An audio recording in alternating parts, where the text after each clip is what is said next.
Аңызақ желі толассыз соғып, аңқасы кепкен біздің даланың киесі жайлы білгіңіз келсе, бозашыны бетке алыңыз. Талай қасиет иелерінің табаны тиген бұл маңайдың әр қалтарысы тылсымға толы. Әсіресе қызыл құмның қолтығында қоныс тепкен қос кесене сіздің көзіңізге оттай басылады. Қазақтың құйқалы жері, әулие мен әмбиелер мекен атанған Маңғыстаудың боз құмында бой көтерген қос кесененің тарихы тым тереңде. Бұл кесене заманында жұртына сыйлы болған, бойындағы барын ұрпағына мирас қып, сол төңіректе бал оқытқан, қасиет қонып құттарған, қыдыр көріп бақтарған, жарының назарынан тараған Айдар Ишанның мәңгілік мекені. Ал екінші кесене өмірінің соңына дейін қасиетті жыр өнермен елін сусындатқан, дүбірі алаштан өтіп алшынға жеткен қасиетті өнер иесі Жанғабылұлы Сәттіғұлдың жыр жүрегі мәңгі дамыл тапқан жер. Дін мен жырдың көрнекті қос өкілінің рухына бағышталған бозашының боз құмындағы ас.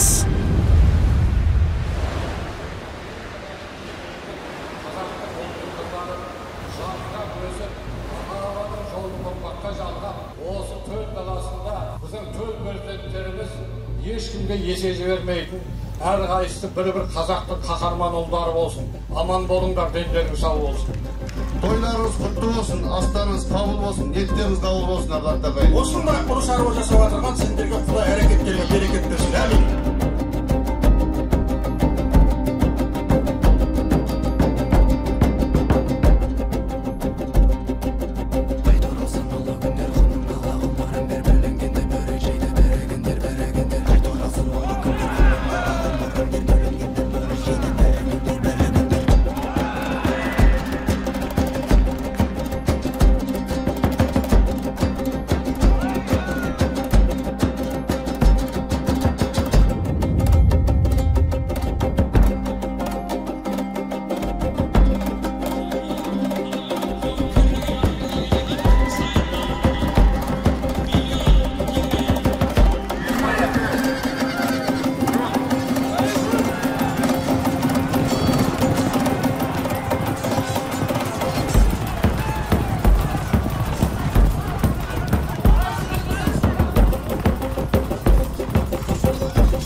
Бірліктің биік туын тігіп, ынтымақтың ыстық алауын жаққан астың ұйымдастырушысы, Айдар Ишан ата ұрпағы, халық емшісі Әбдіжаппаров Орынжан Рахметұлы.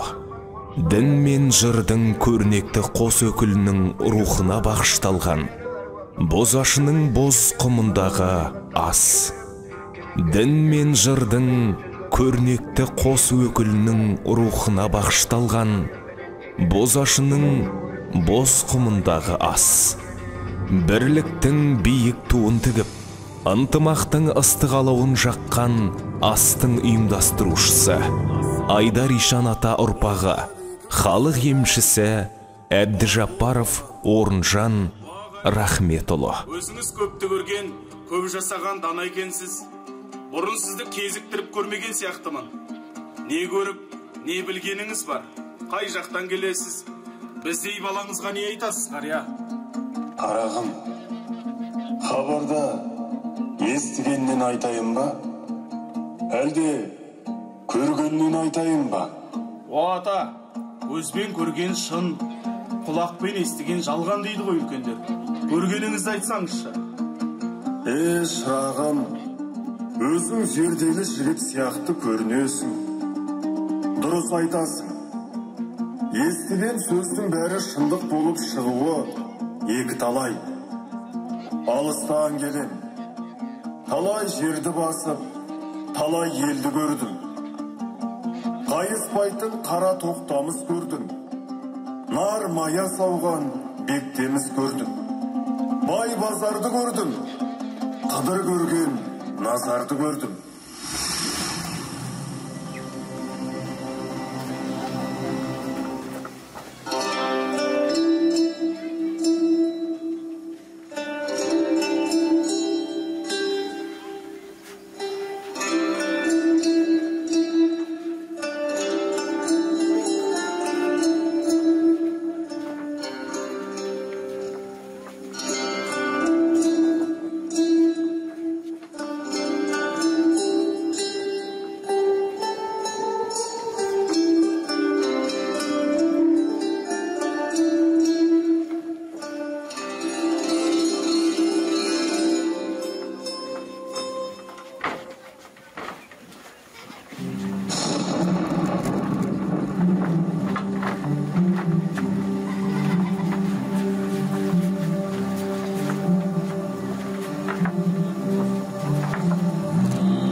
Назар бабамыз аңдысқан ауылы болмас, ит балалап сауын болмас, найзаласқан қауым болмас, қат сөз тәуір болмас, біріңмен бірің туысың, туыстықта мін болмайды, күншілдікте күн болмайды деген сөзді жиі айтып отырады екен.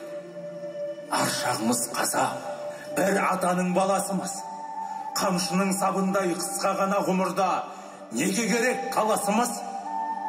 Алаштың 6 баласы бір-біріне бөтен емес. Сол бөтен көргендіктен тумай ма екен егес? Егеспеңдер, шенеспеңдер, бір-біріңмен тіл табысыңдар. Сонда бастарыңда, малдарыңда аман болады. Аман ердің аты шығар деген сөз осыған сияды.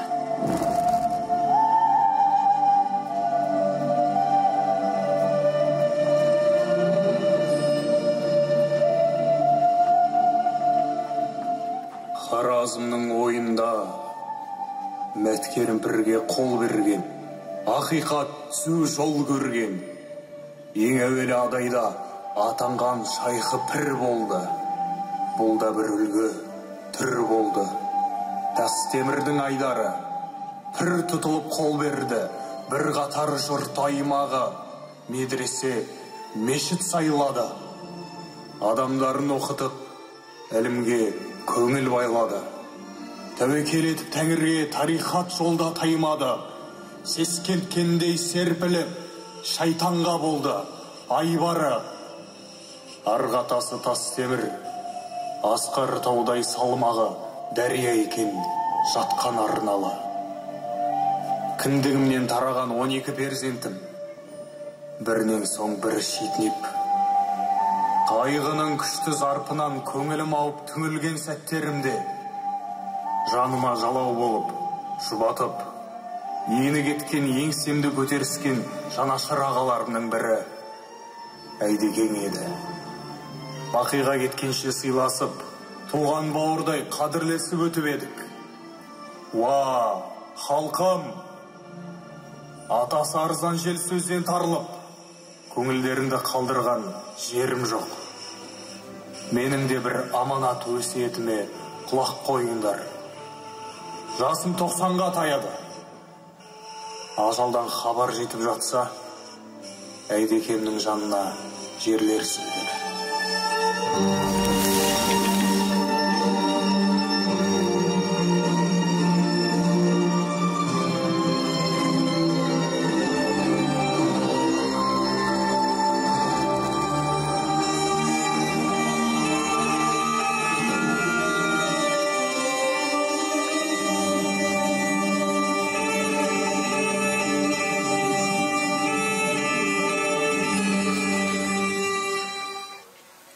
Ассалаумағалейкум, ардақты әлеумет.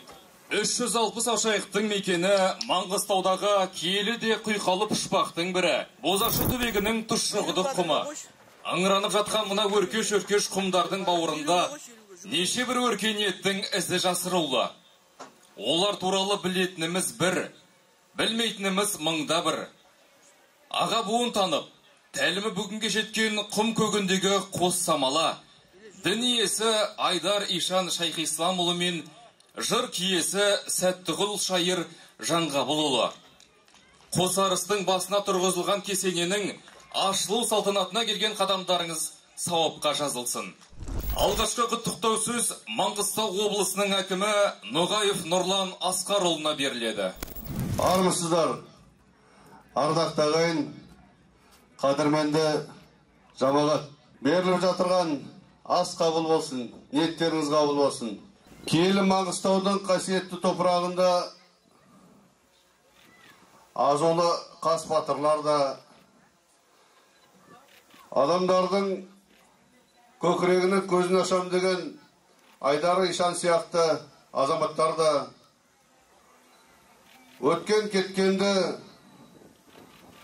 бабаларымызды атқарған ерліктерін, егістерін ұрпаққа жеткізе отырып, болашаққа жеткізген Сәттіғұл, Жанғабыл сияқты ақын жыршыларда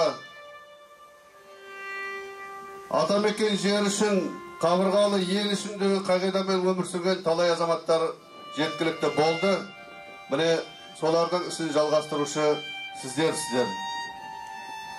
Бұл далада талай ас берілген. Батырға да берілді, ақынға да берілді.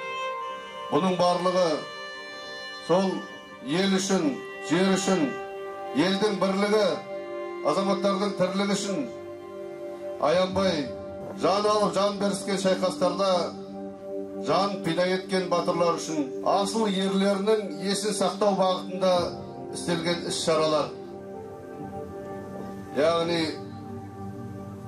елдің қамын ойлап, ортадан өткен асылдарыңыздың есімі ұмытылмасын, атқарған істері ұмытылмасын деген ниетпен беріліп жатырған ас, атқарылып жатырған шаралар.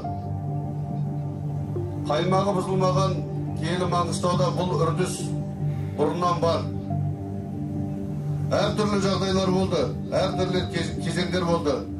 Дегенмен халықтың қалауымен әр жерлерде талай осы шаралар сияқты іс-шаралар жүзеге асып жатты, қай кезде болса да. Бұның барлығы дәстүріне берік, ата-бабаның ісіне адал азаматтардың осы өмірде өмір сүретінінің дәлелі. Қазіргі таңға дейін басқа өңірлердегі азаматтар Маңғыстаудың дәстүрге деген, мәдениетке, адамдардың қарым-қатынаса деген іс-әрекеттерді көргенде қызығушылық танытады. Біздің бүгінге дейін келгеніміздің ең басты себептері бұл жоғарыда аталған ұғымдарға адал болуымыздың есебінен. Тілімізге, дінімізге беріктігіміздің арқасында. Қазіргі таңда да бұлардың барлығы салтанат құруын қамтамасыз етуіміз керек.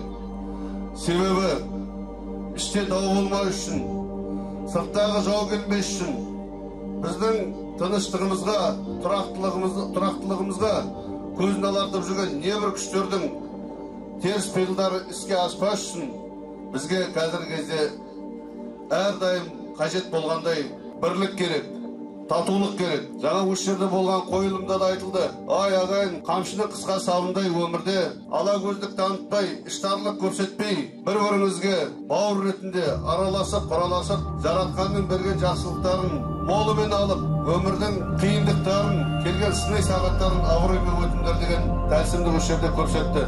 Сондықтан бүгінгі өткізіліп жатырған астың мәнінде осымен ерекшеленді деп ойланамын. Бірінші кезекте сіздерге рахмет.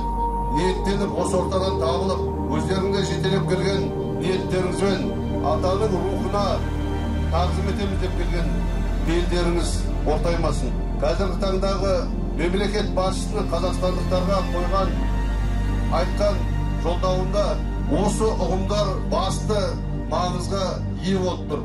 Яғни елдің тыныштығы, тұрақтылығы, қоғамдағы келісім, ағайынның арасындағы араздықтың болмауы, және осы бағытта Қасым-Жомарт Кемелұлы бізге де жергілікті билікке тапсырма бере отырып, халыққа сүйене отырып, ақсақалдардың берген тәлім тәрбиесіне айтқан әңгімесін өткенді ескере отырып, қызмет атқаруымыз керек екенін әрдайым тілге тиек етіп отырады.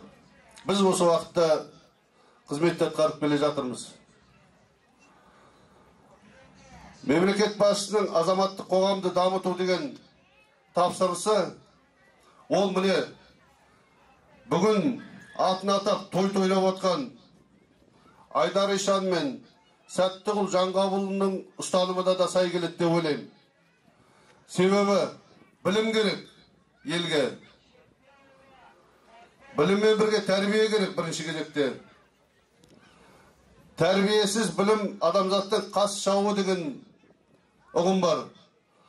Сондықтан ардақты ағайын, өткенімізді ескере отырып, жақсыларын ала отырып, ата бабаларымыздың атын өшірмес үшін мәдениетті, дәстүрді сақтауымыз біздің басты міндетіміз. Жаһандану процесі өзінің дегенін істеп келе жатыр. Міне әрқайсыңызды қолдарыңызда осы түсіп тұрған телефондарыңыз, ол сол арқылы да ұрпаққа қауіп төніп тұр. Жаһандану жетістіктері де жеткілікті. Дегенмен теріс әрекеттері де бар.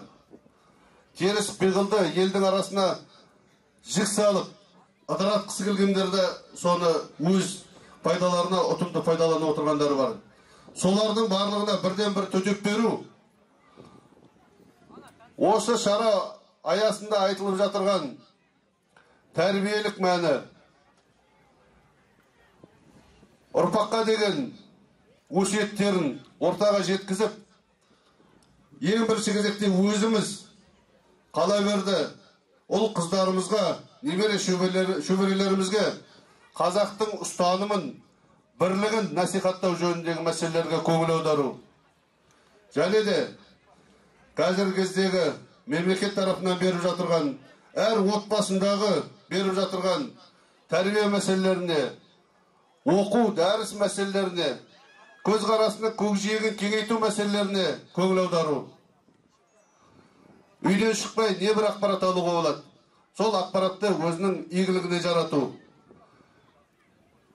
Біз ата бабаларымызды құрметтей отырып, ас беру, атын атау, не бір мүшайра ұйымдастырумен бірге соларды ұрпақтың тәрбиесіне бағыттауымыз ләзім. Бұл шараның барлығының мәні де сол. Біздің ісімізге Алла жар болсын. Дендеріңіз сау, бастарыңыз аман, бауырларыңыз бүтін болғай. Ақсақалда аталарымыз, ақжаулықта аналарымыздың берген тәлім тәрбиелерін бойына сіңірген елдің мықты азаматтарының ортасы болсын. Тойларыңыз құтты болсын, астарыңыз қабыл болсын, ниеттеріңіз қабыл болсын, ардақты ағайын. Келесі құттықтау сөз Қазақстанның еңбек сіңірген қайраткері ақын Сабыр Адайға беріледі. Ассалаумағалейкум, қадірлі жамағат, бүгінгі мерейлі сәтте бас қосып отырған қалың ел. Енді Айдар Ишан кәкеміздің, Сәттіғұл кәкеміздің, олардың халыққа жасаған еңбегі, олардың ұлттың алдындағы руханияттың алдындағы жасаған ұстаздық, рухани ұстаздық қызметтері ол еш уақытта өлмек емес. Жиынның өзі бас қосып отырған, ол біздің тәуелсіздігімізге сол ұлы бабаларымыздың рухани қызметінің қалдырған рухани мұрасының қажеттігінен туып отыр.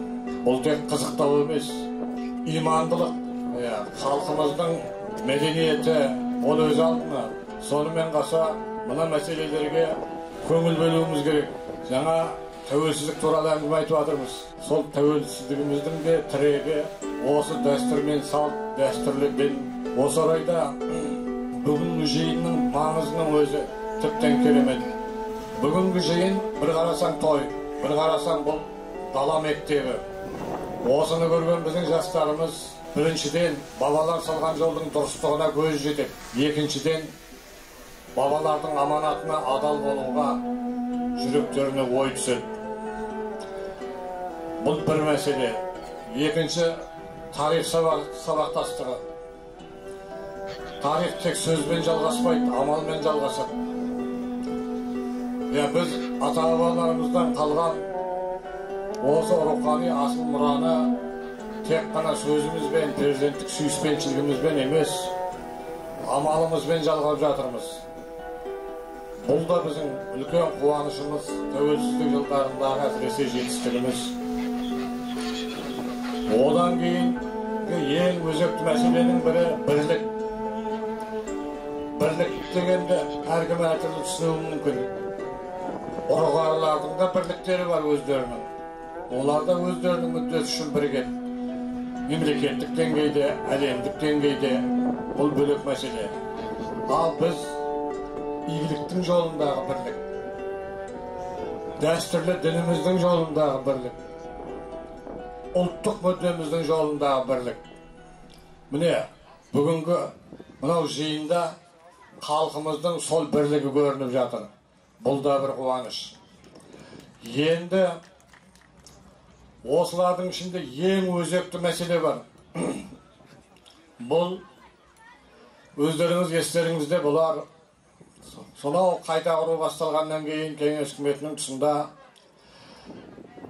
қадау-қадау мешіттер салынып, осындай жиын тойлар әңгіме болып, 90-шы жылдарға қарай өткізе бастады. Ол кезде ойласаңыздар, осындай жиын тойларды, осындай үлкен ұлттық мүдделерді тек ақсақалдар ғана айтуға тиіс сияқты. Көненің көзін көрген, үлкен елдің, халықтың перзенттері өздерінің әңгімесіменен, өздерінің сол көтерген мәселесіменен әкімшіліктің есігін тоздырып, халыққа үгіттеп, осындай жиын өткізу керек. Сендердің бабаларың өтті, ұлттық мүддеге құлшыныс таныту керек деген сияқты әңгімелерді ақсақалдарымыз айтып жүрді. Енді қараңыз, бізге Құдайға шүкір тәуелсіздіктің беріп жатқаны, содан кейін мынау қызметте жүрген ағалар, билік басындағы азаматтар, кәсіпкерліктің айналасындағы азаматтар, елдің ішіндегі ұлтжанды азаматтар осы жүкті өздері мойнына ала бастады. Біз сөйтіп алдыңғы аталарымыздан аға толқынға өтті халықтың жүгі, ұлттық мәдениет пен тәуелсіздіктің жауапкершілігі. Содан кейін енді қазіргі сәтте қарасаңыздар, орта буын мен жастар осы жауапкершілікті ала бастады. Бұл үлкен қуаныш. Бұл өз кезегінде біздің болашақ ұлттығымыздың, елдігіміздің іргетасы. Көңілге қуаныш, көзге қуаныш, көкірекке, жүрекке жұбаныш. Мысалға міне осы Орынжан ініміз, мынау Айдаришан кәкен мешіттің басында отырған. Осы мәселені біраз уақыт бұрын маған да айтқан, қолымыздан келгенше ағалық тілектестігімізді білдіргенбіз. Елдің ішіндегі ақсақалдар мен азаматтарға айнала қалың іс иесіне, қызмет иесіне осы өзінің ұсынысын айтып жарға құлағы жастыққа тимей жүгірді. Бұлар орта буын. Осыған жастар құлшынып араласты. Күні кеше мысалы міне Қамысбай әулиенің басында да керемет осындай ас берілді. Мұның бәрі нені айтып тұр? Енді міне біріншіден Сонау 30 жылдан бері қазақ топырағында қаншама осындай үлкен ұлы істер жасалды, бірақ ұлттың әлі жыртығы жамалмай жатыр. Әлі Құдайға шүкір дегенменен әлі жасайтын шаруа көп. Демек, біз тарихта көп есемізді жіберіп алғандығымыздың айғағы ол. Көп нәрсені жасауымыздың керек, көп жауапкершіліктің мойнымызда тұрғандығының мысалы. Бірақ екінші жағынан үлкен бір қуаныш, анау аға толқын бар, баба толқын бар.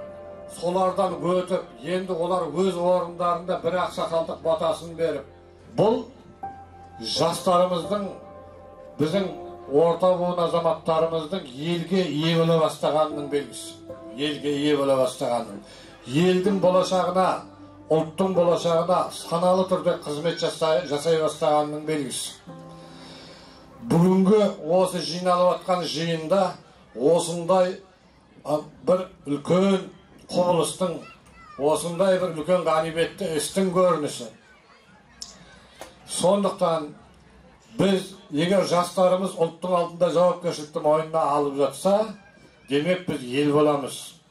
Демек біз тәуелсіздікті қорғаймыз. Демек әр ұрпақ өзінің орнында болады. Әр нәрсе өзінің жүйесін табады.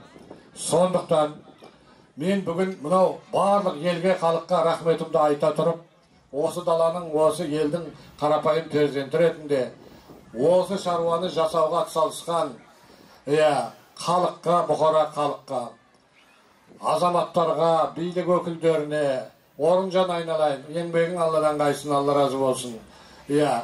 Мынау жастарға, барлығына, сендерге алдағы уақытта ұлттық майданда, ұлттық мүдденің майданында сәт сапар тілегім келеді. Дендерің сау болсын, бастарың аман болсын. Ұлттың намысымен ары жығылмаған жерде, оның мұрасы орнында тұрған жерде, олар көрсетіп кеткен сара жол, бағыт бағдар, бүгінгі өркениеттің ғылымымен, білімімен толығып, алға қарай қадам басатын ұрпақ, ұлттың, халықтың жауапкершілігін ала білген ұрпақ өмірге келе бастаса, бұл керемет нәрсе. Кешегі Алаш ордашылардың тұсында қарасаңдар, керемет, сол бір бар жоғы 30-35 жас, 40-қа толмаған азаматтардың бүкіл бір қауым ел жасай алмайтын шаруаларды әрқайсының жасап кеткенін көреміз. Демек, біздің халқымыз қайраткерлерді тууға, қаһармандарды тууға бейім халық. Себебі біздің салт дәстүріміз бен дәстүрлі дініміз, біздің қағидалы өміріміз, біздің ата-бабамыздан қалған инабатты, иманды, ибалы жолымыз осындай құндылықты, осындай сананың сапалығын тәрбиелейтін жол. Сонда міне ертең осы жастардың ішінен сондай керемет қайраткерлер мен қаһармандар шығады. Біздің 50-де, 60-та, 70-те түсінген нәрселерімізде бұлар 20-25-те қылшылдаған сол 30-да орда бұзар түсініп, қалған өмірінде осы халыққа басшылық жасайды. Осының бәрі осы мерекенің астарында, осы мерекенің көлеңкесінде бірге көрініп жатқан нәрсе. Сондықтан жиынға келу, тойға келу, осындай жерде бас қосу, бұл тек қана бір-бірімізге деген көңіліміздің, бір-бірімізге деген қазақы туыстығымыздың ғана көрініс емес. Бұл логикалық тұрғыдан, ой пікір тұрғысынан дала мектебінің көрінісі.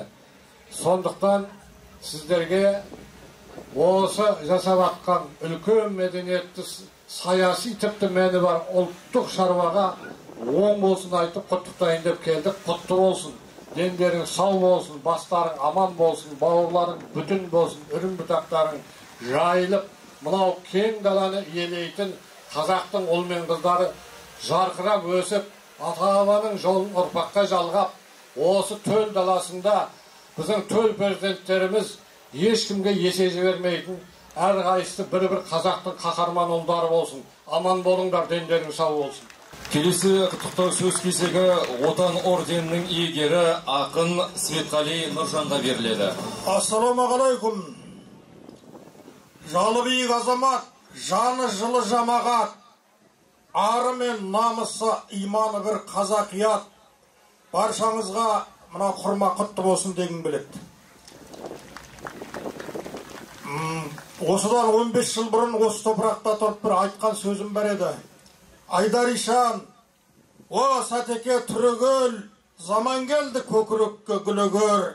Мекке менен Мединадан басталған, Түркістан мен Оғландыға тапсалған, соқпақ келді, бастап келді міне жол деп.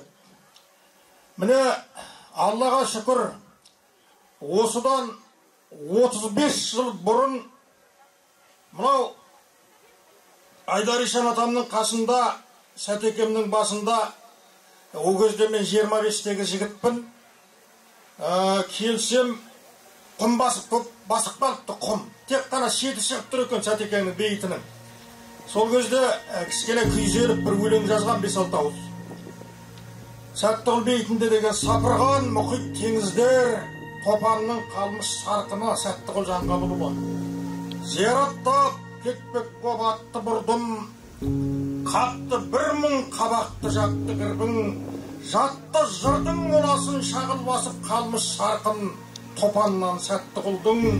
Көресіні әлі сан көре жатам, жебір құмға жем бопты өлең атам, нар жабуы жабылған ботасынды құм жамылған титімдей керек етам. Қызға сынып кеткесін ұл басынып, қарағасын ойсыз жұрт, жырға сұлық, көргесінге шайырдың сүйегіндей бейті де барама құмға сынып.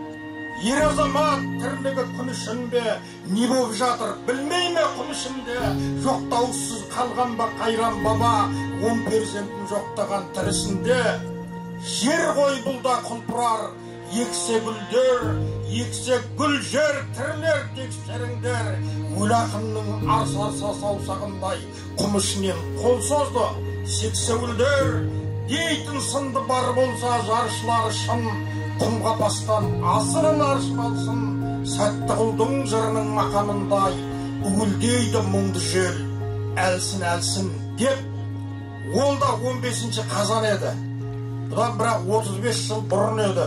Алла тағала сол бүгін сол бабаларымызды құмнан аршып алып жатқан күн міне. Құдай міне беріпті ғой. Кеше жаңбыр жауды, шаңды басты. Енді бүгін нұрын шуағын шашты. Осының бәрі әулие әруақтың тебіреніп, біздердің амал істерімізді қолдап жатқанның белгісі емес пе? Осыған мұрындық болған Орынжан бауырымменен қаумалап қоршап алып кеткен ел жұртыма алғыс айтқым келеді ең бірінші. Әрине, тұлға туралы айту үшін оның заманына көз салуымыз керек. Біз осы жерде аспаннан салбырап, я жерден ербейіп шыққан ештеңеміз жоқ. Біздің бәріміз сол бұрынғы бабалардың жемісіміз. Сол жеміс қалай егілді, бізге қалай берілді мына өзірек дейтін құтықандай планетаға. Ал енді ол үшін арғыдан бастамай-ақ қойайын. Бүгін міне менің күмәнім жоқ. Маңғыстаудың ойында 360 әулие, бірдің соңы бекет, 3,5 мың машайық, күллі бабалар, барша дін ішіне өңіреп өткен пірлер мен ел ішіне өңіреп өткен ерлер тебіреніп жатыр. Анау Мұңалжар тауында жары бабам тебіреніп жатыр. Демнің бойында Бақашыда Назар атам тебіреніп жатыр. Мынау Сейсемде Тастемір атам тебіреніп жатыр. Оның бер жағында осы жерде мынау Аққұмның ішінде мешіт медресе ашқан мынау Төлешұлы Тіне Ермағанбет ақын, мынау Қожалтай Жүсіпұлы Жалмағанбет ақын, мынау Базар жары Артықұлы Алмағанбет ақын бастаған шайқы пірлер тебіреніп жатыр. Әуеталық Қожыр мен Несібек Нұрдың аруағы тебіреніп жатыр. Міне, сондықтан бұл жиынның салмағы ауыр. Сондықтан мен кішкене арғарай үңілейін деп тұрғаным. Әрине саяси тағдыры талқыға, тартқыға, экономикалық тағдыры тәркіге, рухани тағдыры талқыға түскен халықтың озық перзенттері, озық ойлы перзенттері, жүрек көзі ашық перзенттеріне салмақ несеселеп түседі. Міне соның бірі біздің Айдар-ишан бабамыз еді. Мынау рухани жолды кешегі Ахмет Байтұрсынов айтқан, қазақтың ұлы көсемі, қазақтың ұлы ұстазы Ахмет Байтұрсынов жемін шаншып қармаққа әркім, дінін шаншып қармаққа әркім бір жеміз деп тұр деген заманда өмір сүрді Айдар-ишан бабамыз. Бүкіл осы Маңғыстау адай өзінен оқуға кететін, рухани, діни оқуға кететін жастардың бәрінің кімнен оқу керек екенінің бәріне ижазат беріп отырды бұл кісі. Бұл кісі мынау кеш ең соңғы қазақтың ұлы геологы Размағамбет Ахундарға ижазат берген кісі. Міне қандай ауыр салмақ ол кезде ар жағында догмаға байлайтын қадымшылар қаптап тұр, діннің атын жамылған. Бер жағынан дінге реставрация жасаймыз деп жадитшілер қаптап кірген. Түрлі бәле ағыс қазіргіден сияқты қаптап ұлттың ішіне үңгіп кіріп бара жатырған кезде ұлттың темір қазығы болып отырған Айдар Ишан бабамыздың әруағына қанша тағзым қылсаң да көптік етпейді. Ал енді жаңа мына қойылымда айтты Сәтекеңнің сөзін Айдар Ишан туралы. Тағаттан көңіл бұрмады, тұщы құдық басынан мешіт салып орнады. Шәкірті қойдай шулады, Алласы кетпей аузынан, Құраны түспей қолынан. Болған екен 40 жыл мешіт ұстап тұрғаны. Бақидың ойлап базарын ғибадат етіп тынбады. Енді ойласақ сол екен Құдайдың сүйген құлдары, зікір айтып Аллаға күндіз-түні зарлады.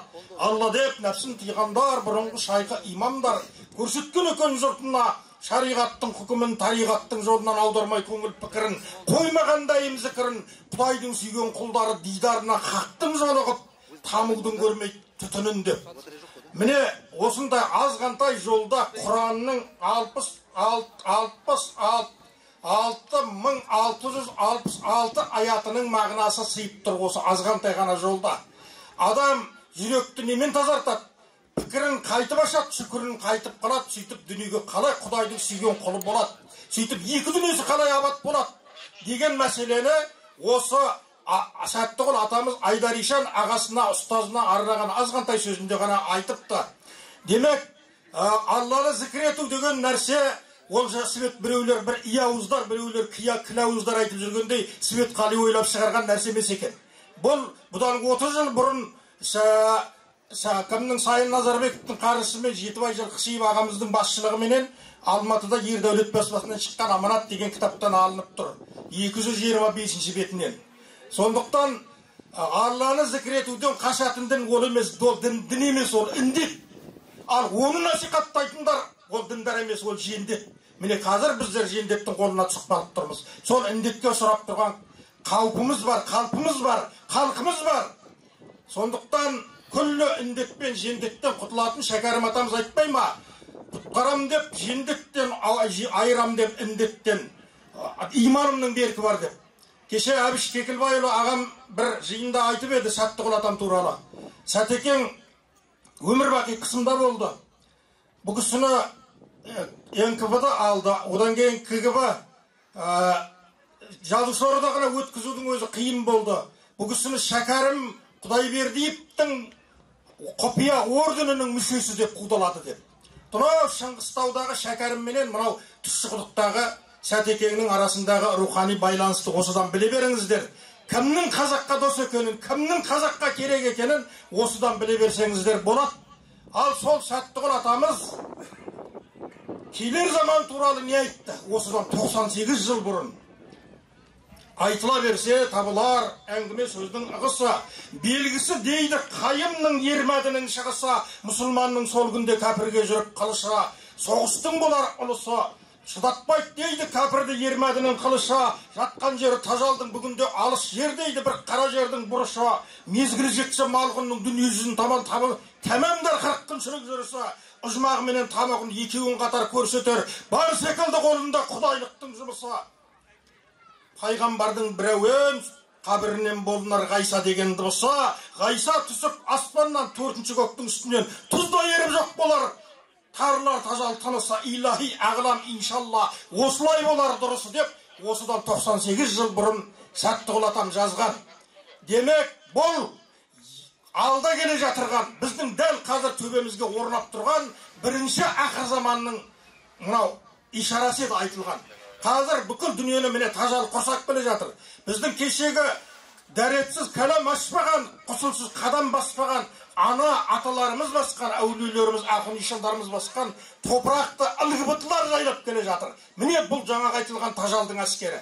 Бұл тажалға қарсы енді Құдайдың достары шығады. мұны мен айтып тұрған жоқпын. Міне Сәттіғұл менен Айдар Ишан атам айтқан. Айдар Ишан атамның сөздері бар. Алдыңнан бір заман келатыр, қаптаған темір тасбақа келатыр. Сол адамдарды жейт деп. Жеп жатыр ғой енді қазіргі машина мысалы.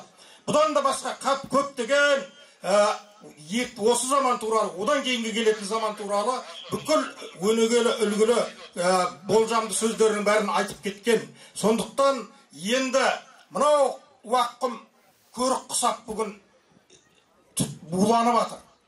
Көрік құсап ішіне от кіре бастады. Енді бұл лүпілдей жүрек құсап, сосын гүрсілдей.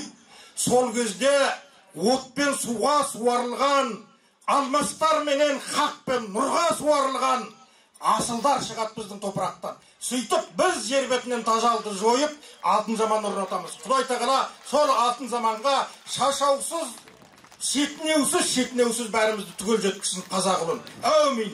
Алланың бүгін мынау ақ пайғамбарымның туған Мәуліт айы ең дұға қабыл болатын айда менің де осы дұғам болып қабылдансын деп тілеймін.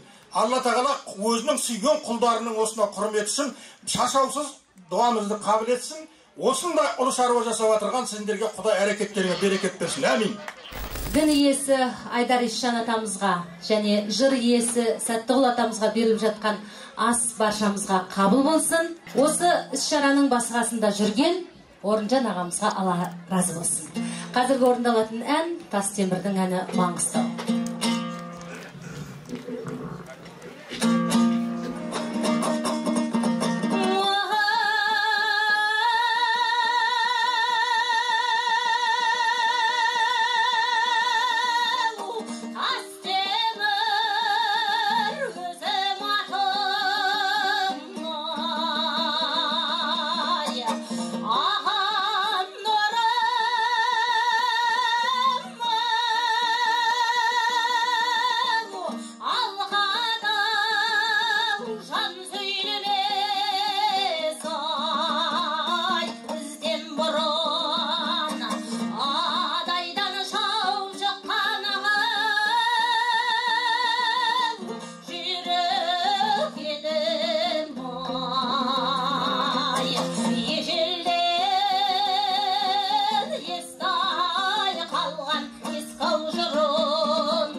Керек десең құмарларға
Әзімхан Адайдың орындауында Бораштың әні Дауылпаз. Дауысай зор боладың ай дауылпаздың, қонарға көлі қайдан ай қоңырғаздың. Аққудай әлпештеген ай ару едің, қай жерге қонайын деп ой, ой қанат жаздың ой қанат жаздың ай ойылда қайғыр жем жайлап сал сері едім мен бойда келемін сылқым сен ойлап шықшалдымнан бұралып сылдыр қағып шашпауың ей сәулелі ай сырғаң күн бойына бой ей сәулелі ай сырғаң күн бойына бой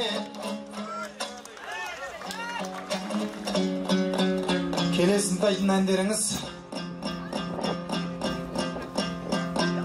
Соңай Смағұл Кенжалыұлы атамыздың Сусарай деген әні.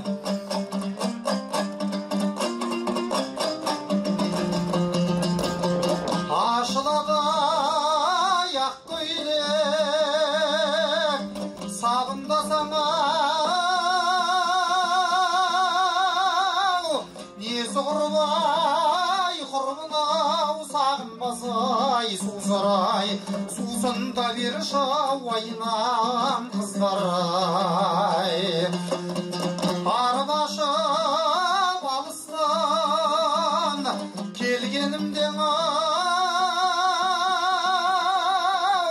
уәделескен жерінен табылмасай Сусарай сусында бер шауайнам қыздарай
Қошеметтеріңіз аямаңыздар.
Мая Досат ырғама орындайтын республикалық сайыстардың жеңімпазы Айнұр Омарова.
Mangistau'nun kеңсесі шақырып жатыр деген соң шат түсіп Атырау шалығының еңсесі.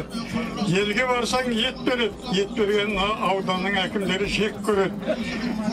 Ол ет жек көреді десең, ілешке шыққанда өздері 3 менен 5 мұздың арасында жеп келеді деп айтты дейді. Соған сәдеге шаруа бітті жүре бер деп айтты дейді.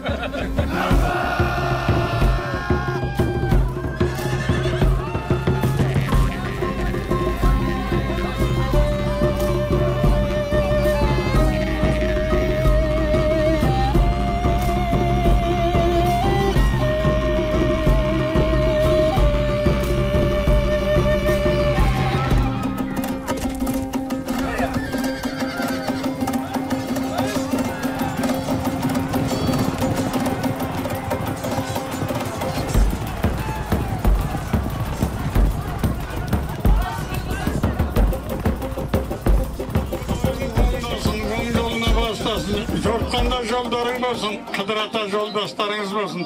Маңғыстаудың ойында 3-8 салу барлық уақытта қолдасын.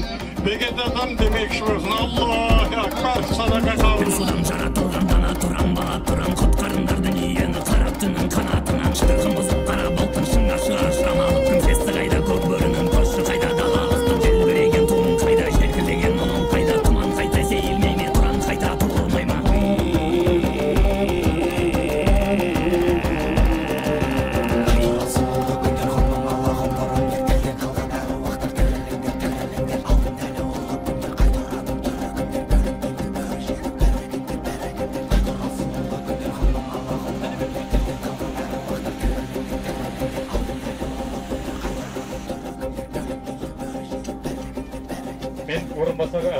Өрі Боржан ағамнан сұрағым келіп отыр.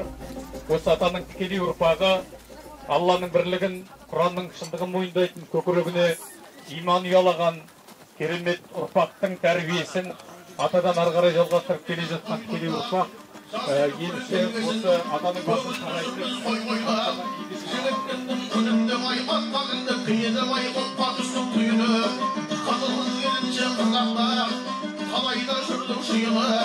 Azmananın türlüktüğü kalayık ilde diyelim.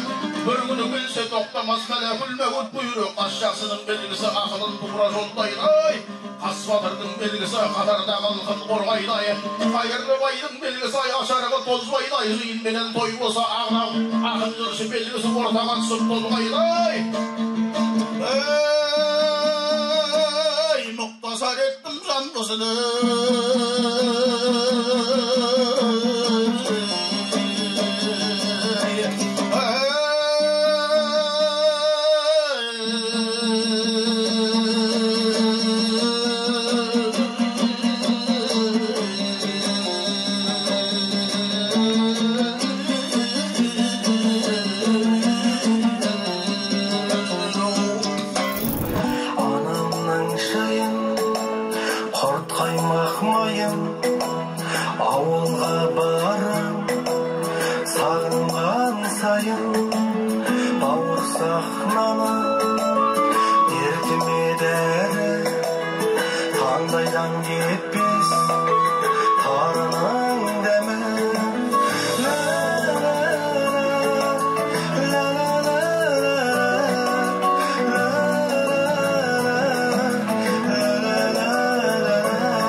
Тыңдайтындарыңыз Қазанған Тілепбергенұлы, Көкіл, орындайтын Рафаэл Қағыбаев.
Ayalı anacım,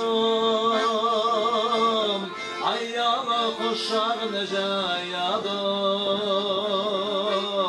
Kuvanıp ortağa ağılgan, bir жүрген dostlarım bayağı.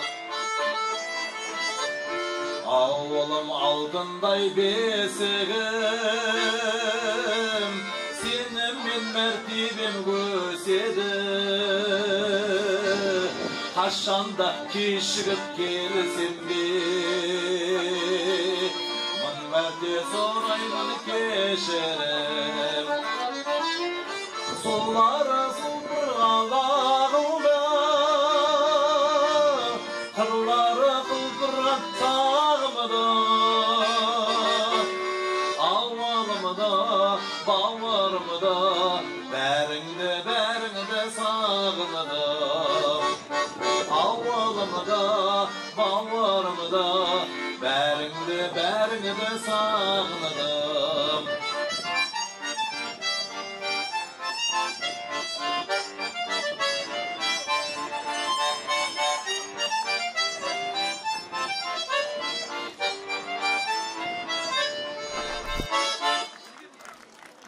Asımız kabul olsun, қос атамызға беріп отқан келесінде айтын әндеріңіз Марат Ордабаевтың әні Маңғыстау мекенім.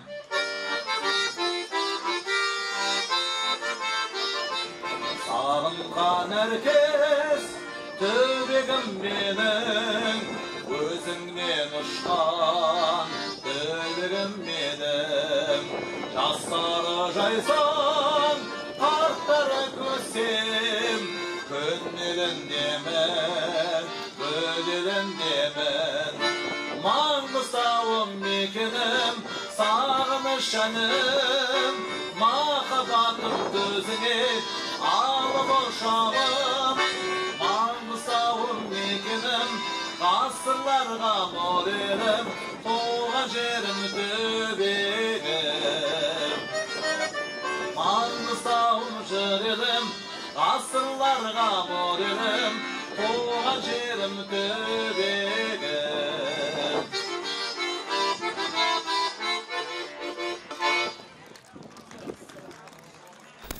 Орындайлы отқан термем, беш жүйріктің бірі, Абыл атамыздың тойбастар термесін орындап берейік, қабыл алыңыздар. Ey, бісміллә тойбасталы жұрт жамағат, Жарасар бір Аллаға қылсаң тағат. Bir елің мен қылдым талап, талабың қабыл болғай Құдай қалап. Осы жерде сенің тойың бар дегенде, құс болып ұшып келдім байлап қанат. Суретім құрдың қызы Реуішбай, қояйын бір өзіңді оңға балап. Әріпте 29 келетмейім, білгенге өлең деген емес қиын. Ай, алқада қызыл тілді сайлатайын, әлеумет күнде болмас мұндай жиын. Шарқыным айттым өлең жиынындай, өлеңім талғырықтың қиынындай. Жел сөзді тәңірім берген ағызайын, өзгедей отыралман тыйылып ай.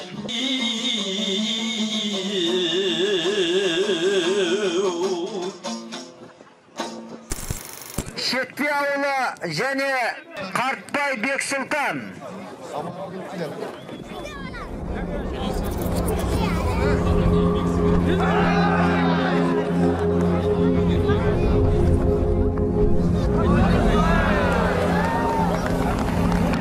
Міне құрметті ағайындар, таза жеңіске қазір Сайкені Айбар жетті. Ақтау қаласы міне қандай тамаша атыс жасады. Қошеметтеріңіз ағайын.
العالمين. الفاتحة. أمين. الحمد لله رب العالمين والعاقبة للمتقين. الصلاة والسلام على رسولنا محمد وعلى آله وأصحابه أجمعين. اللهم ارحمنا بالقرآن العظيم واجعله لنا إماما ونورا وهدى الرحمة. اللهم ذكرنا منه ما نسيت وعلمنا منه ما جهلنا وارزقنا تلاوته آناء الليل وآناء النهار واجعله لنا حجة يا رب العالمين. Ya Rabbi dergahında okulan şu ayet kalimadan bolgan hasıl savablarda süykті пайғамбарымыз Muhammed Mustafa sallallahu aleyhi ve sellem ruhaniyatına 24 пайғамбар 33 мың сахаба әулие әмбе машайхлар күллі mümin Müslüman ruhaniyatlarına Mangıstаудың бойында өткен 360 әулие арбағына және де Шайх Ислам ұлы Айдар-ишан атамыздың арбағына және де Жанғабыл ұлы Сәттіғұл аталарымыздың рухтарына фи сабиле сауабын бағыш етеміз. Және де осы айналамызда атқан күллі mümin Müslüman ruhaniyатlarына да фи сабиле сауабын бағыш еттік. Дарғандай Рәбби осы арнап беріп атқан ас-садақаны өз ырғағында қабыл еткейсің. Осы садақаға мұрындық болып барлық қызмет жасап отырған ағаларымыз бар, апаларымыз бар, аналарымыз бар, аталарымыз бар. Барлықтарының істеріне Рәбби Алла сауапқа жазғайсың. Алыс жақыннан келген барлық қонақтардың бүгінгі айтылып жатқан барлық игі жақсы тілектерін бір Алла өзің қабыл етіп, ел халқымызға амандық бергейсің, елімізге тыныштық бергейсің. Аспанымыз ашық болғай, дұшпандар бізден қашық болғай. Еліміздің бірлігі нығайып, ауыз ынтымақ берен барлық елге Алла берекеңді шашқайсын. Роббана атина фи дуния хасанатан ва фил ахира хасанатан ва қина азабан нар бирахматика я архамар рахимин. Аллаху акбар. Қабыл болсын. Орнына орта келіңіз. Қашанда аруақты сыйлаған халықпыз. Қожа руынан ортаға келіп шапандарыңызды алыңыз. Қожадан Бекет атамнан кім бар? Қосқұлақтан бар ма?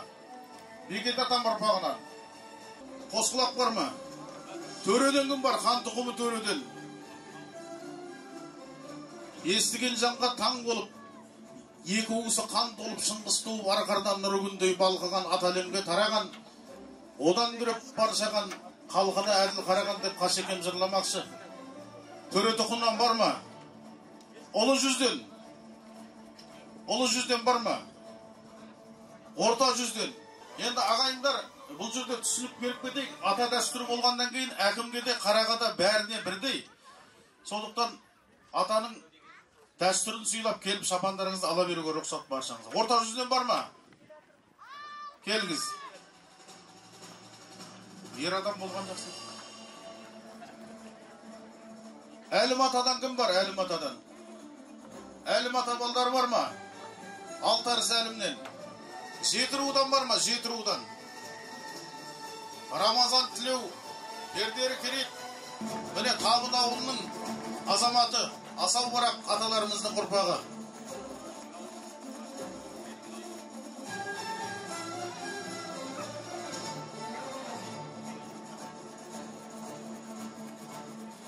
Байылының үлкен Шергештен бар ма? Алаша бай вақтымен Масқардана, Қызылқұрт бестің бірі Жуашқана, Есентемір ысық Шеркеш адай бірі шырағым осыларды он деп сана. Жайлайды көкөзекті таз деген ел біреу 12-нің жаппас бала деп Нұрекем жырға қосқан. Шеркеш ауылынан, Алашадан бар ма? Алаша ауылынан. Ысық атамнан бар ма? Ысық атамнан. Есентемір руынан. Таздан бар ма? Адайдың егізі Таз бар ма?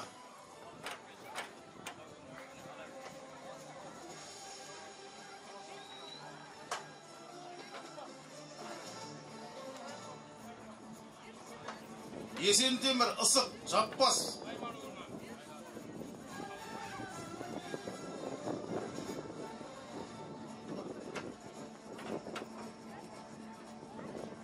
Есентемір, Жаппас. Қаздан бар ма?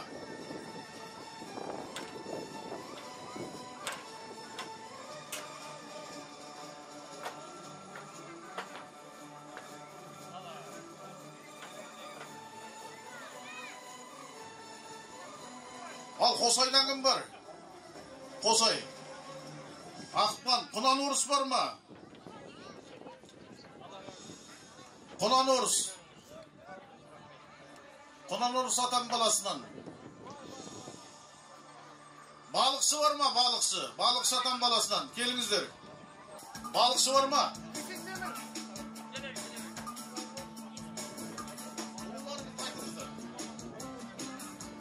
балықшы бар ма? Ал Жемени ауылынан балықшы менен Жемени қара сулар қаптаса құрсаулы қара кемедей. Қастамай айтып не қылам, ақысы бар немедей. Жемени ауылынан менен басқа. Келіңіз.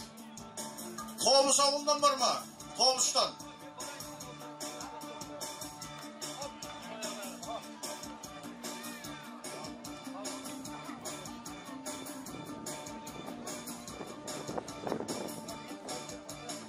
Ал енді қара шаңырақ мұңалы бар, сиятын көрініске дығалы бар, адайдың бекеттеген ұраны бар, ай мен күн жұртқа бірдей дегенменен әкесін баласынан айырама туғдырған ол бекетті жаналы бар.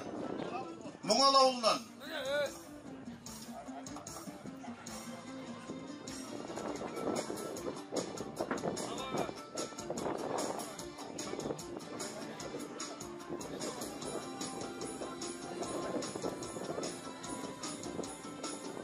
Осы қасқа тағы да атсалысқан азаматшалар тізімін айта отырамын. Мына киіз үй тігіп осы қасқа атсалысқан Дәрібаевтар жанұясы. Жақындаңыздар, Дәрібаевтар жанұясы. Елемес Айтымов жанұясы. Жақындаңыздар, сахнаға қарай. Дәрібаевтар жанұясы, Елемес Айтымовтар жанұясы. Жаймағамбетов Мұхтар, Меңдібай Ағиып, алғыс хатпен ақшалай сыйлықпен марапатталады. Дәрібаевтар жанұясы, Айтымовтар жанұясы, Жаймағамбетов Мұхтар, Меңдібай Ағиып деген азаматтар, жақындаңыздар.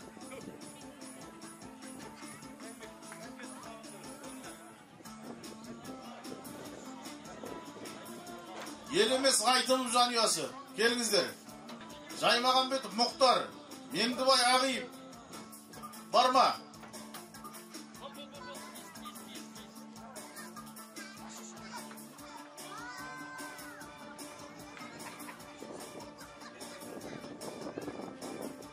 Жаймағамбетов Мұхтар, Меңдібай Ағиып бар ма? Жалғастыра берейін. Темір үй. Әлиев Меңдібай. Әлиев Меңдібай бар ма? Жақындаңыздар. Темір үй тігіп, осы асқа қызмет еткен Тұщықұдық ауылының әкімі Нұрғалиев Еркінбек. Нұрғалиев Еркінбек, ортаға жақындаңыз.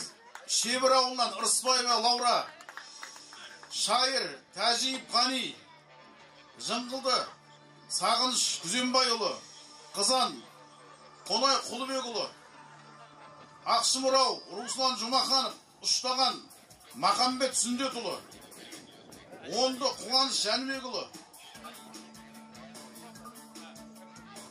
Нұрғалиев Еркінбек, ортаға жақындаңыз. Ырысбаева Лаура, Тәжиев Қани, Сағыныш Күзембайұлы, Қонай Құлыбекұлы, Руслан Жұмаханов, Махамбет Сүндетұлы, Қуаныш Жәнібекұлы. Тағы да азаматшалардың атын атап кетейін. Нұрдәулетов Аманғали, Айнұр Асқарқызы, Нұргүл Ағылман, Ақшұқыр ауылы, НБ компаниясы, Риза Анақоры, Маңғыстау Мұнайгаз компаниясы, ОСК компаниясы, Жетібай ауылы, ОСК компаниясы, Айбек Қосуақып, Әнуар Қонақұлы, Берген ағамыз және. Берген ағамыз бар ма? Жарының төрт руына тағы да 4 жапан бар екен. Бектеміс ауылының азаматы келсін. Бектеміс ауылы. Ақсақалы келсін. Демеушілік көрсеткен Бектеміс ауылы. Ақсақалы келіңіз. Базар Жарақ ауылы. Тастемір Сармолда ауылының ақсақалы болса. Тастемір Таңырық ауылының ақсақалы. Жақындаңыздар. Сақынаға. Бектеміс ауылы, Базар ауылы, Тастемір Сармолда ауылы, Тастемір Таңырық ауылы.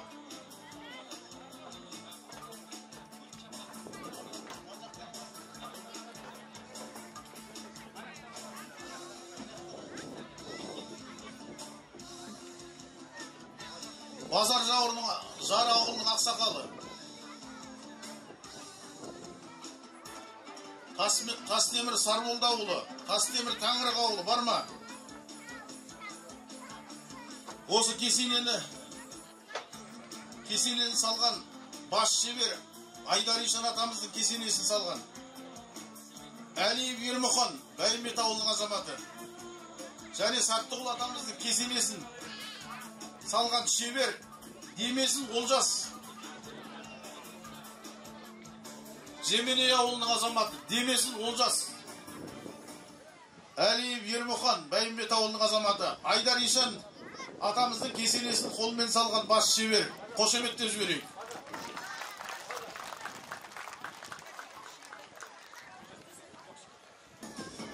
Ал енді бәйгені хабарлаймыз. Бірінші тай жарыстан бастаймын. Тай жарыс 5-ші орын. 5-ші орын алған. Тай жарыстан 5-ші орын алған Ердиев Абзал Жұлдызай Өзен қаласы. Жұлдызай деген атпен алған. Тай жарыс 4-ші орын.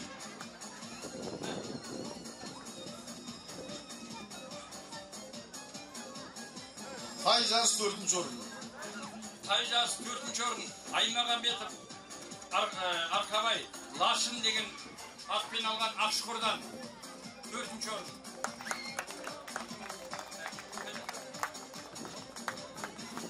Тай жарыс 3-ші орын. Тай жарыс 3-ші орын. Жақындаңыз. Гүлтек Әлеке Әсем Торы Сайын ауылынан.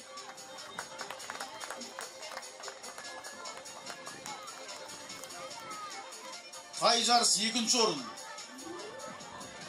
Қарабалаев Анарбек Мадам Сьюзи деген атпен келген екен, Ақтау қаласы. Жақындаңыз. Қарабалаев Анарбек.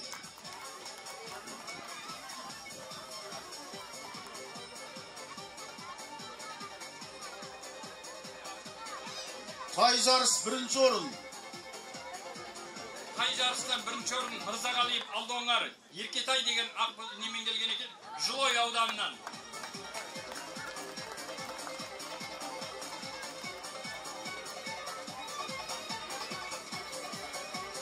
Алдоңғар деген азамат Тайдан 1-ші орын алған. Сыйлығы мотоцикл.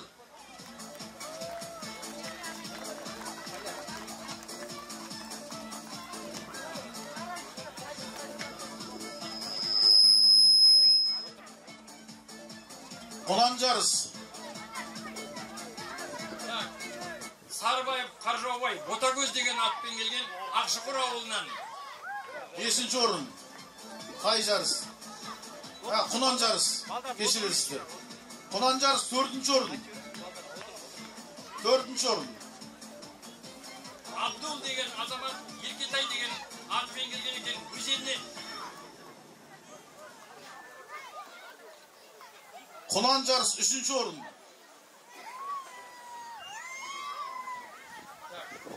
Ұлықпанов Ахат Айторы Өзеннен. Кіржу ұс машинасы. Құнан жарыс 2-ші орын.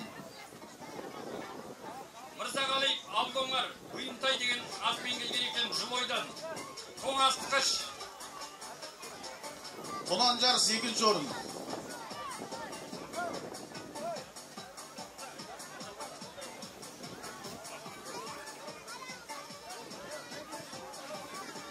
Құнан жарыс 1-ші орын. Құнан жарыс 1-ші орын Жакиев Талғат Ұлытау деген атпен келген екен Сайын ауылынан мотоцикл. Топтар қатар. Топтар қатар бас жүлде.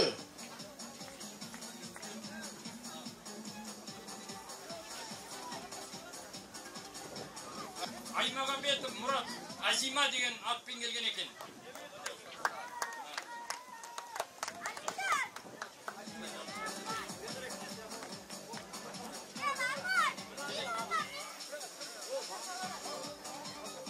Бесінші орын Ошақ бәйге. Оңғаров Аман Нарғасқа деген атпен келген екен, Шебір ауылынан.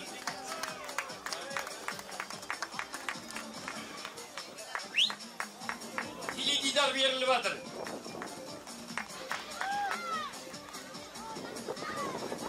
Ошақ бәйге 4-ші орын. Әлешев Қазбек Шырам деген атпен келген екен, Ақтөбе қаласынан. Тоңазтқыш беріліп жатыр. Жақындаңыз, Ошақ бәйге 4-ші орын.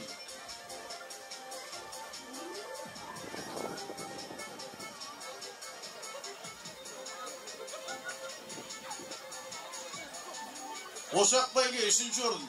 3-ші орынға Оңайжанов Амандық Самғау деген атпен келген екен, Шебір ауылынан мотоцикл. Ошақ бәйге 3-ші орын. Ошақ бәйге 2-ші орын. Жакиев Талғат Жауынгер деген атпен келген екен, Сайын ауылынан миллион теңге.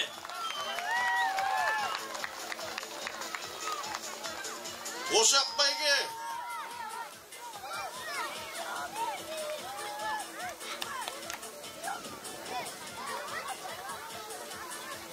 Келесі Аламан бәйге. Аламан бәйге 5-ші орын. Құлынтай Құралбек Тобылғы деген атпен келген екен, Түп Қарағаннан. Сыйлығы теледидар. Аламан бәйге 5-ші орын.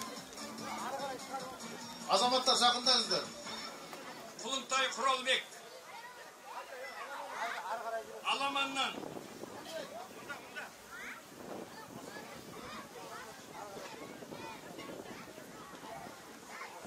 Аламан бәйге 4-ші орын. Бимырзаев Иса Димаш Торы деген атпен келген екен, Таушық ауылынан. Тоңазтқыш.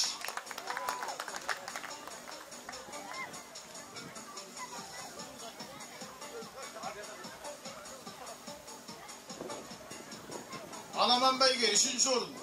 Абыраев Келдібаев Абыраев Келдібаев.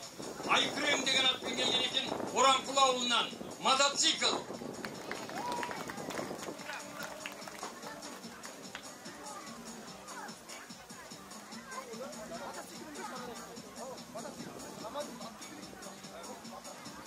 Аламан бәйге 2-ші орын. Аламан бәйге 2-ші орын Жаңабаев Болат Сильвия деген атпен келген екен, Орал қаласынан. 1 миллион теңге.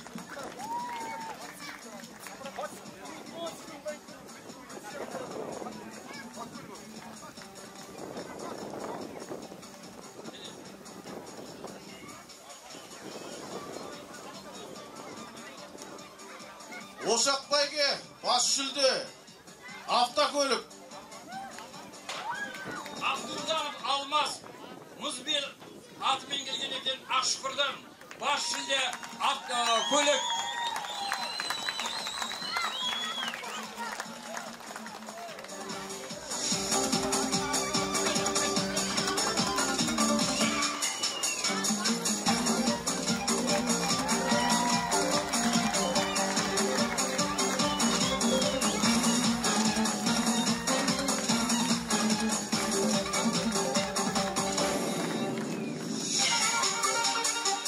Аламан бәйге бас жүлде.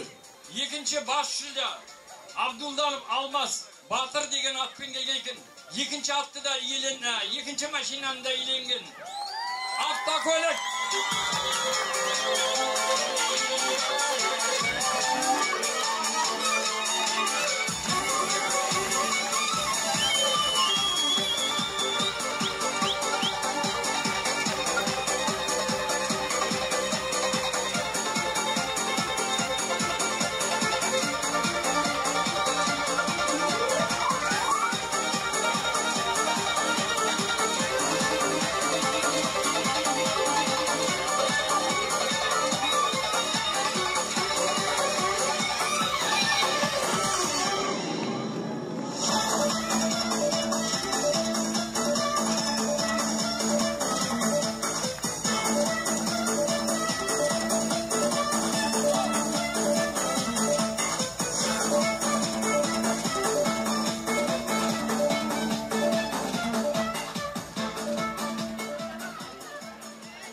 келесі кезекті әсем термеге береміз. Орталарында жас жыршы Бағдәулет Толыбекұлы. Барсаң сәлем-ау, бос мойын, келе кетсең ау, бос ойын, батшайым, белден салған ау, құс төсек бар, жатып жүр, қандай жүнем ау, сол бойыңда.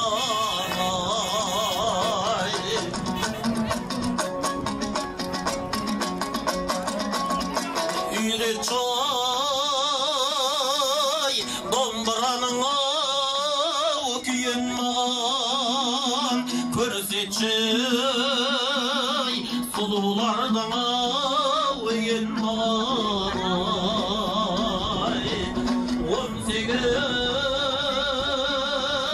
18-25 арасында талайдың дәмін таттық бұйырмай.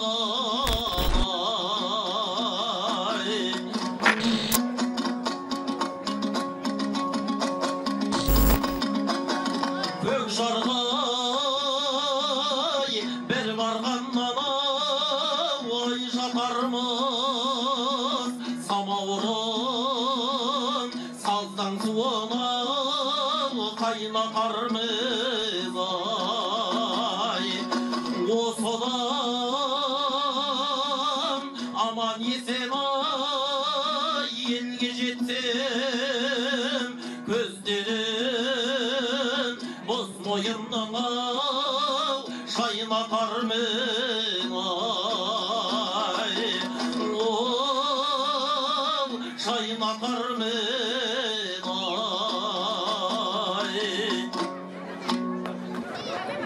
Марапаттау рәсімі жалғасады. Құрметті жамағат, асқа жиналған. Марапаттау рәсімі жалғасады тағы. Жиналыңыздар. Жаңа бір ат жарысында бізде тағы да бір неміз бар. Ынталандыру дегенді беріп отырмыз. Жақан Орынжан Жылой ауданынан келген ынталандыру сыйлығына бір машина. Осы асқа атсалысқан азаматшалардың тізімін айта кетейін. Тағы да марапат. Сармурзина Бәлия Оғалбайқызы.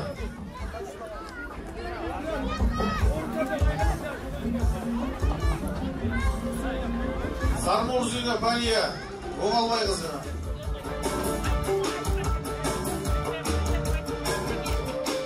Сейілова Ақмарал Шырақбайқызы.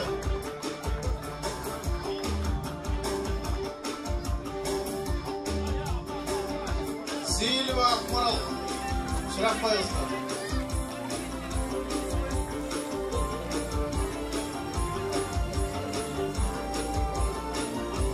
Сейілова Ақмарал Шырақбайқызына. Дуланова Маржан Еділбайқызына.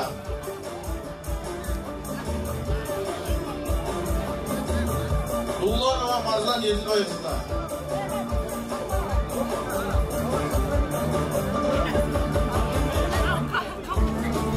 Тұндырғанова Лаура Қобланқызы.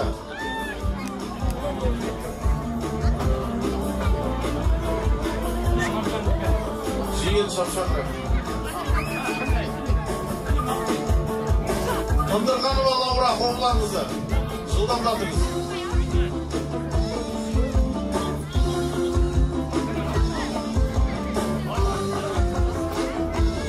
Айдынбаева Тәрбия.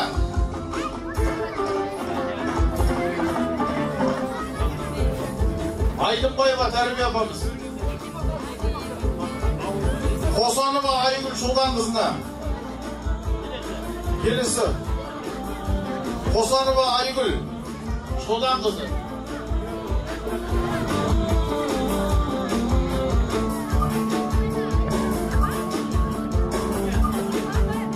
Абдрахим ағамыз. Абдрахим ағамыз бар ма?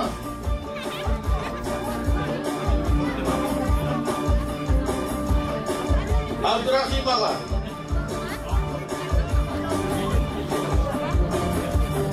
Жамбыл Асарбай. Жамбыл Асарбай.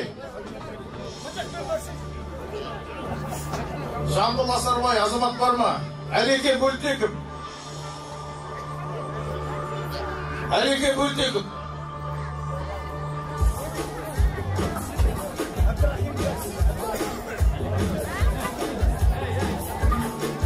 Абдрахим аға, жақындаңыз ортаға. Абдрахим ағамызға. Әлеке Бөлтеков ағамызға.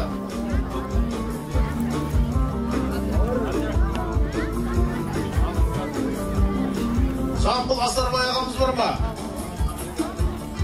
Жамбыл. Әбдрахим деген азамат шебірден атан түйесімен көмектескен үшін.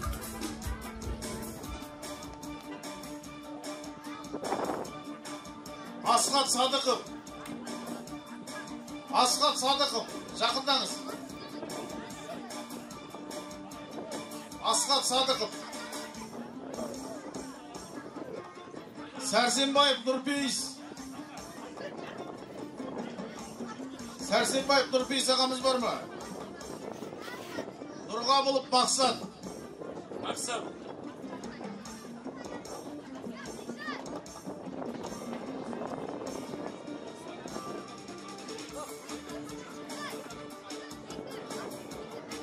Нұрғабылов Мақсат ағамыз.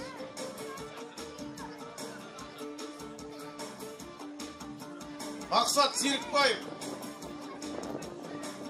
Мақсат Серікбаев бар ма? Дулат Қуатов. Дулат Қуатов азамат. Тұшығылық ауылынан. Айдын Айтуаров. Дулат Қуатов. Айдын Айтуаров.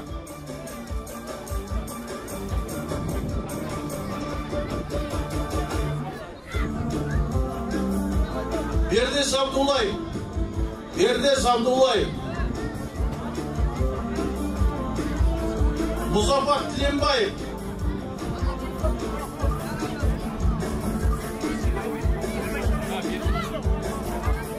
Бердес Абдулаев ағамыз. Музафар Тіленбаев бар ма?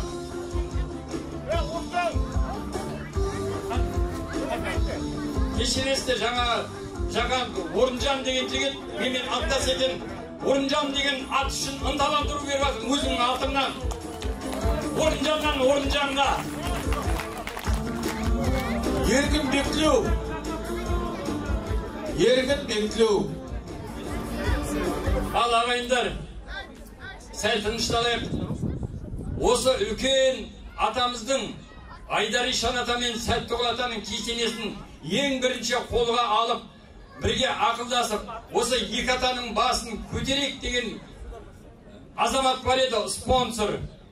Нұржанов, Дәулет деген азаматты ортаға шақырайыншы. Осы азаматқа өзімнің Әлеке қайда, Әлеке? Әлеке, Бөлтеков Әлеке. Бөлтеков Әлеке. Ақбозат үстінде ер тұрманымен адайдың көк мойнағын тапсырып жатырмыз. Міне Әлеке өз қолымен тапсырып жатыр. Осы бітті қойайық, паспорты бәрі бар.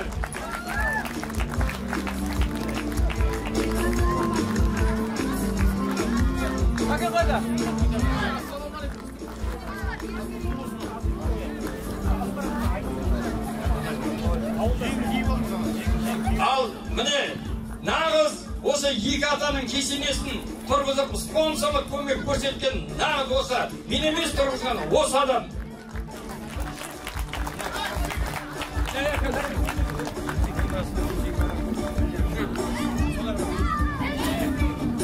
Оржанаға паспорты.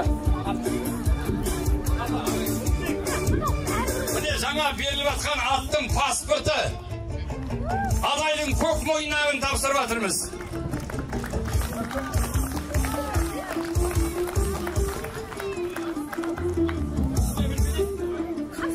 Üstemin bitiş.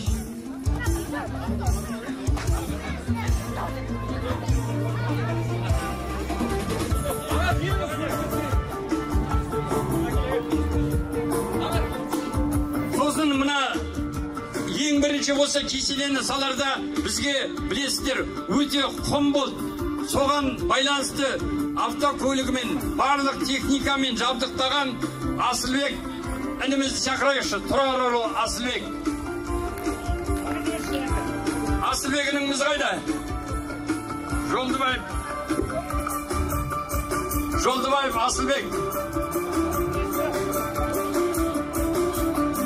Жолдыбаев Асылбек ағамыз қайда екен? Ініміз.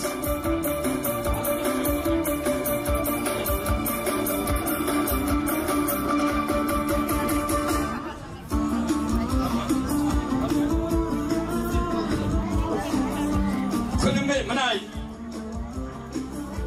ағаларымыз бар еді. Сабырадай, Светқали, Нұржан деген ағаларымызға иықтарына шапан жапқын келіп тұр. Шақырайшы қошеметпен. Сабырадай, Светқали, Нұржан ағаларымызға.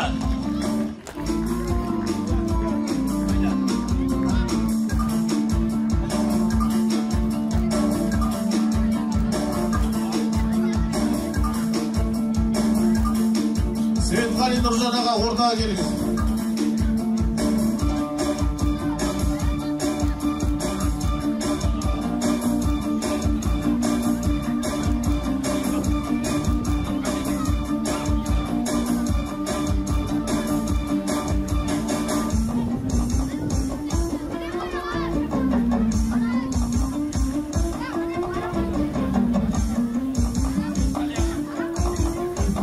Светқали аға ортаға келіңіз.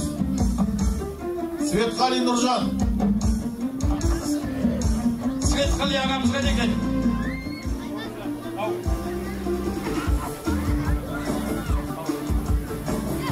Светқали ағамызға деген. Сосын өздеріңізге белгілі Шебірдің қумасы бүкіл елге қамқор болып жүрген Нұрпей Сәрсенбай Мизанбай ұлына қошеметпен. Нұрпей сеніміз қайда екен?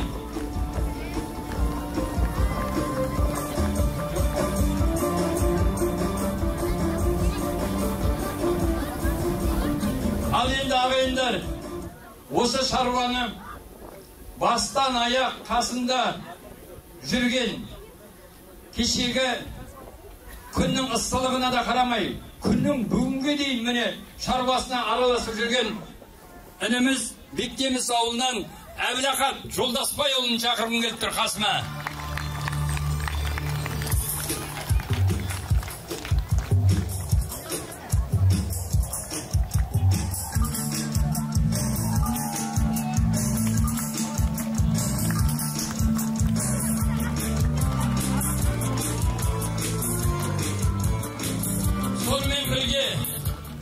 Қасында жаныма жалау болып жүрген осы Әбілақатпен бірге өзімнің інім Қанатұлы Асқатты шақырғым келіп тұр. Бастан аяқ осы шаруаға көмектесіп шырылдап жүрген ғой.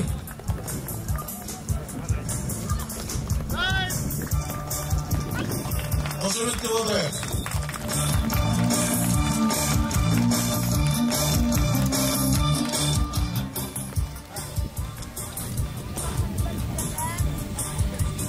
Палуандардың күресін марапаттауға Қыдырсый Қалымжан ағамыз ортаға шақырамыз.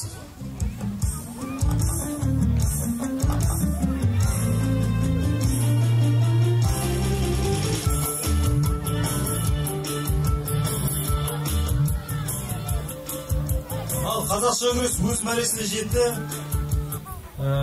82 килограммға дейінгі 3-ші орын алған Қартбай Бексұлтан, Ақтау қаласы. 300 мың сертификат. Осман ортаға жақындаңыз. Қартбай Бексұлтан.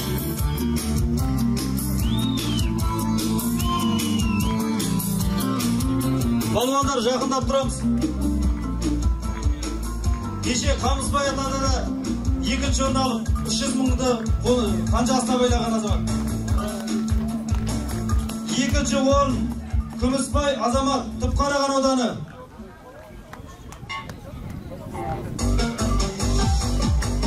Олғандар жақындап тұрады. 500 мың теңгені қанжасына байлады.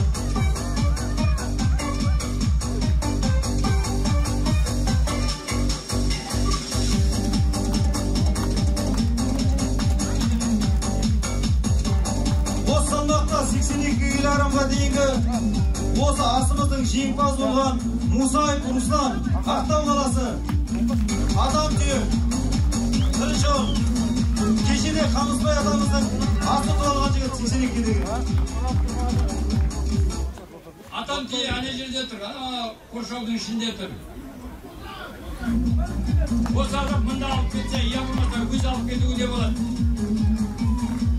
Ал енді осыдан көптен күткен түйе палуандарымыз келіп, әр облыстан барысқа күресіп жүрген.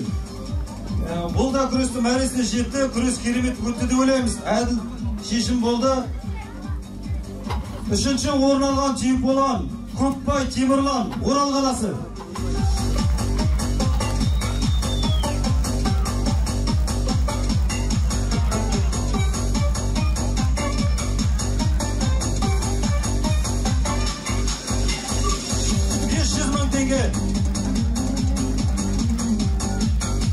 Екінші орын алған Қазақстанымыздың барысы Исағабыл Мақсат, Қызылорда.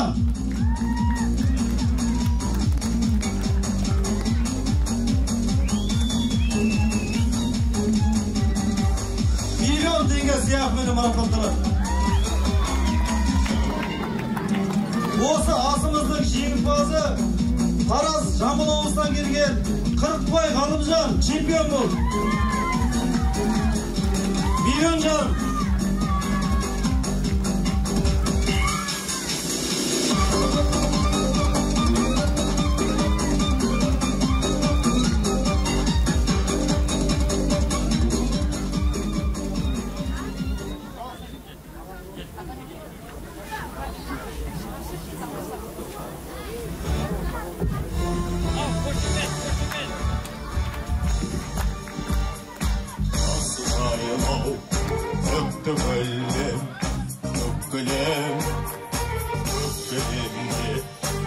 Ойнаймын өккілем таңдарынан сыйпап өткен самалды қазағымның алақаны теппелем қайда жүрсем отам екен көкейімде жатыр екен күннің көзі ұясына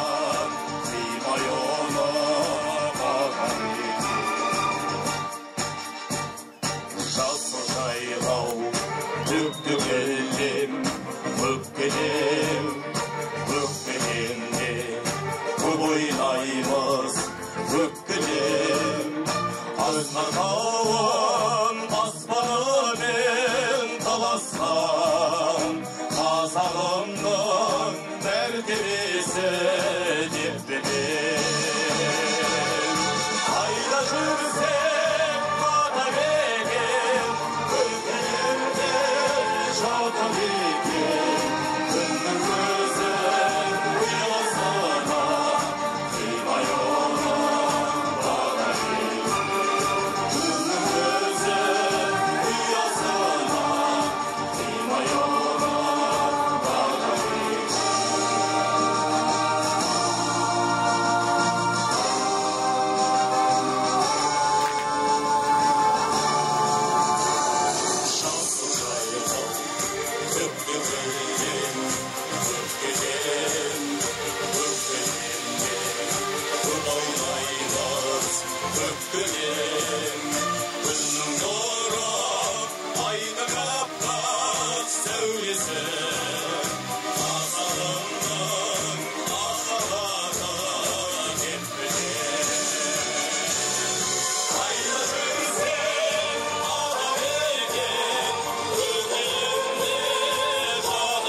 уақыт көбі қалды ғой.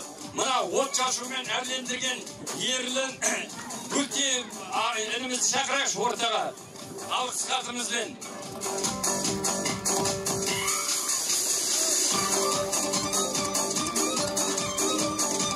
Ал ағайындар, барма риза боласыздар. Атаның кесенесі тұрғызды. Айдар Ишан ата мен Сәттіғұлының аруағы қолдап жүрсін бәріңізді. Осымен асымыз бітті деп ойлаймыз. Алдағы уақытта кездесуге жазсын. Ата-бабалардың аруағы қолдасын. Бәріңізге, халқыма, бәріне де рахмет. Маңғыстау халқы, Тұщықұдық, аталар, енді толқып тұрмын сөз айтуға енді. Аталардың аруағы қолдасын қай уақытта да. Ауырмаң, сырқамаң, бүкіл ризашылығымды мынау мәдени бөліміне, аппарат басшыларына, әкімшілікке, халқыма, түгел мына інілеріме, осы жерде жүрген қарындастарға, келіндерге, інілерге, ағаларға бәріне де рахметімді айтамын. Ал енді тағы бір өзімен бірге жаңа айтып отырған жаныма жалау болып, осы бағдарламаның бәрін істеп жүрген Жорға би тобының жетекшісі Серік Сарip азаматты ортаға шақырғым келіп тұр. Бүкіл осы тауқыметтің барлығын қолдап қасында жүрген